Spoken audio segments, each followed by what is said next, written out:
friends and travelers, here's this week's edition of my travel tip of the week. I'm going to actually address a specific Disney tip today, so bear with me if you're not a Disney fan, but I know there's a lot of us that are, including myself.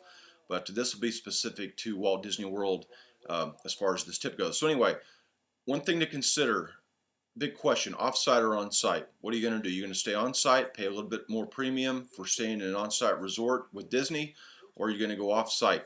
Here's at least one big thing to consider: transportation. I know a lot of off-site resorts will advertise that they have transportation to and from the parks, but you need to consider time.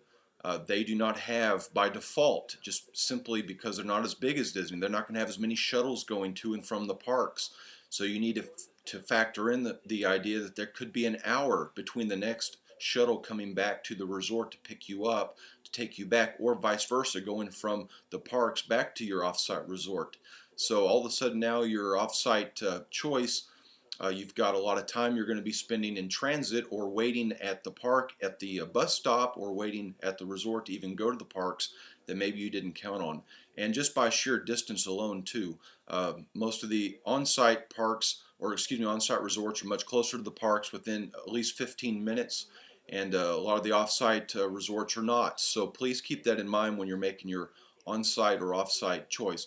And another quick little tip: you need to always factor in, and to do a true cost analysis, whether it's good to stay off-site or on-site, you have to factor in the free transportation for Disney, because when you get to the airport in Orlando, and Orlando's International Airport that is, you get at least the access to Disney's Magical Express to take you free to your resort, versus having some form of transfer cost, or at least renting a car. If you're going to rent a car, you're going to have to factor in that cost if you're staying off site, because that's a cost you'll incur that you would not have incurred if you're staying on site.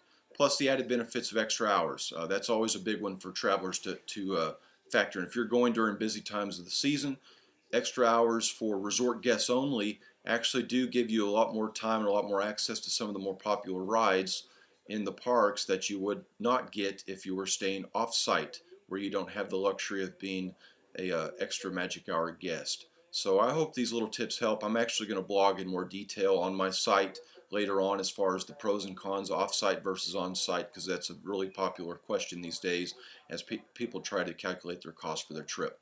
And again, thank you so much for watching these little travel tips, and I look forward to seeing you again next week.